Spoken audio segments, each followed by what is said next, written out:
And now, a swinging look at NBC's new must-see TV Wednesday. Wednesday, you heard us say a prayer for shows that we really could care for. You gave us must-see TV. Hey, this fall, it's Swing, Claire Roquette, News Radio, and Men Behaving Badly. An all-new Wednesday on NBC. Another night of must-see TV Wednesday this fall on NBC. So who wants to be the bird in the hand? This is something that comes about once in a lifetime. Must-see TV becomes all-new Super Must-see TV. Well, now we're getting somewhere. First, a Mad About You event you've always wanted to see. I'm going to get married. Paul and Jamie's wedding. A one-hour special with guest Lyle Lovin. Then Seinfeld turns 100. 100. Celebrate highlights of 100 episodes. Are you still master of your domain? One full hour of the funniest moments. Hey! And you won't believe this all-new ER. All-new Super Must-see TV next Thursday. I want all new must-see TV. In 2 weeks. It's coming! It's NBC Premiere Week. All your favorites and all new must-see shows. 5 nights of must-see comedy. Kirstie Alley. Tony Danza. Jenny McCarthy. And the Mad About You, baby! Plus, for the first time ever, ER will be broadcast live. Live? That's crazy. You must see. It's coming! All new. NBC Premiere Week! It may be the greatest week of your life. Can NBC's dominance in network television really be disputed? CBS and ABC have always fought for number 2, and Fox has let the rest, lingering behind them all since its inception. Toward the mid to late 80s, NBC enjoyed a run of television shows that cemented its place in network programming for the decade to come. However, by 1997, they were propping up one second-rate sitcom after another, eventually losing hold on the Thursday nights that had come to define the 1990s. He says it's Frank Sinatra. He's right. It's Frank Sinatra. And all new Who Wants to Be a Millionaire, Sunday at 9, 8 Central on ABC. Remember, if you can, the year 1982. Reagan was president, E.T. was a hit at the movies, and on TV, NBC was pathetic. In the 90s, in a strategic meeting, we kept saying, how do we get a handle on this? How do we... Marketing and branding were becoming more and more important in a world where there was lots and lots of choice. So that assignment was given to John Miller and in the advertising and promotion camp. And down in the bowels of promotion, a guy came back and said, Dan Holm said to John Miller, what about must-see TV? And John Miller said, I like it, it rhymes.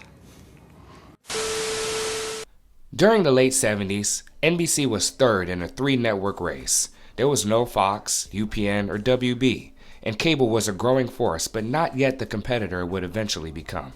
CBS was a network to watch on Thursdays, with Magnum P.I., Simon & Simon, and of course, Knots Landing. All 3 landed in television's top 20 and helped keep the iNetwork on top. Hi, I'm Matthew Perry, one of the stars of Friends on NBC, and this is Leah Thompson, the star of Caroline in the City, which is going to be on NBC in the fall. So, when's the show on? Well, it's Thursday nights between Seinfeld and ER.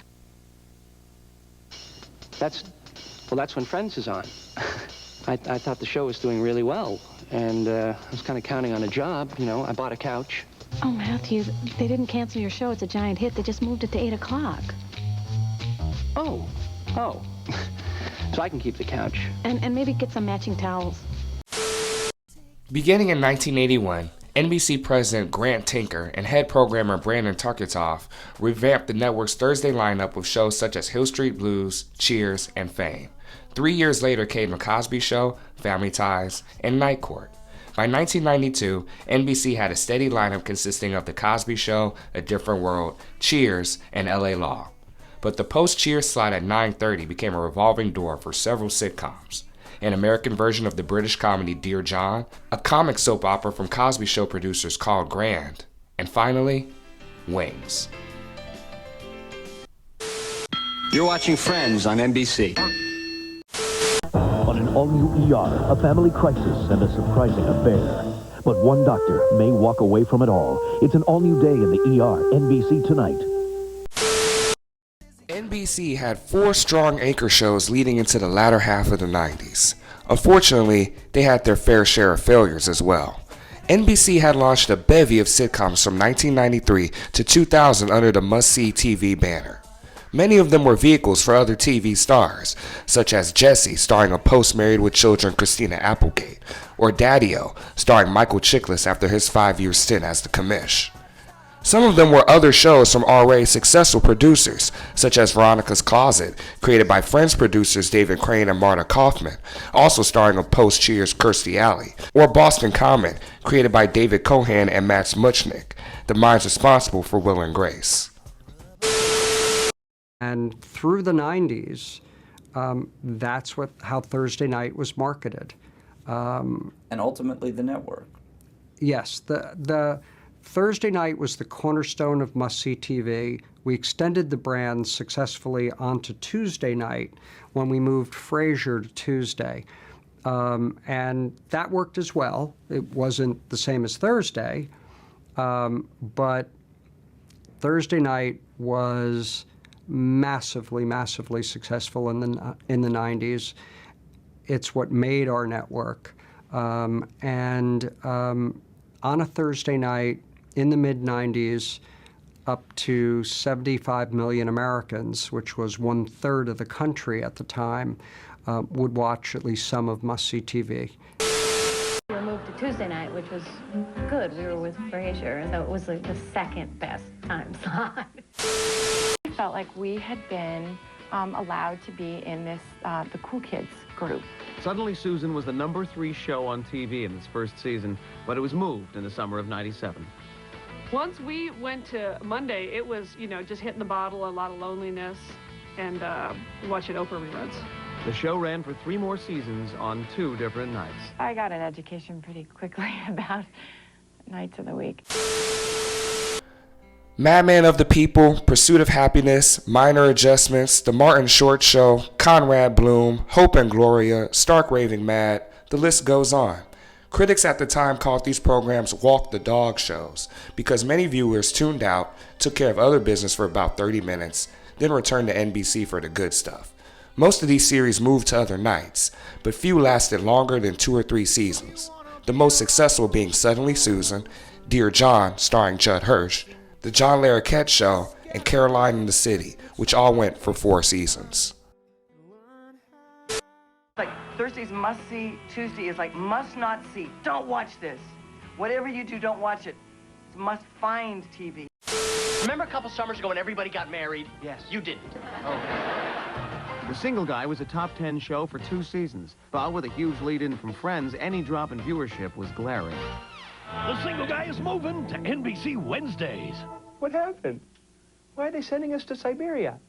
Exiled in '97, The Single Guy was gone within a month. It was unfortunately one of the few top 10 shows I think that got canceled. The search for successors to the must-see classics accelerated in late 1997 when Jerry Seinfeld told NBC executives he wanted to end his show while he was still proud of it. Even when offered $5 million an episode, Seinfeld was adamant. The series finale aired in May of 1998. All the while, other networks' Thursday programming had also gotten increasingly stronger. CBS was first to break through with the Thursday night schedule of Survivor, CSI, and later, Without a Trace. ABC had success with its game show Smash, Who Wants to Be a Millionaire, taking a serious portion of Thursday night viewers. By 2002, NBC had finally lost the lead. All told, NBC's Thursday night efforts gave Americans some of the best sitcoms in broadcast history, raising the bar for shows that both critics and audiences enjoyed.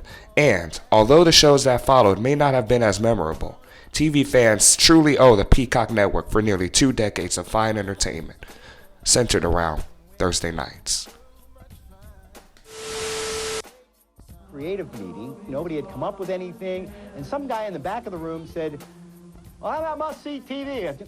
Okay, that's it. No focus groups, no deep research, just, how about must-see TV? Yeah, let's go with that. And it seeped its way all the way into everyone's brain stem, which is good or bad, you know?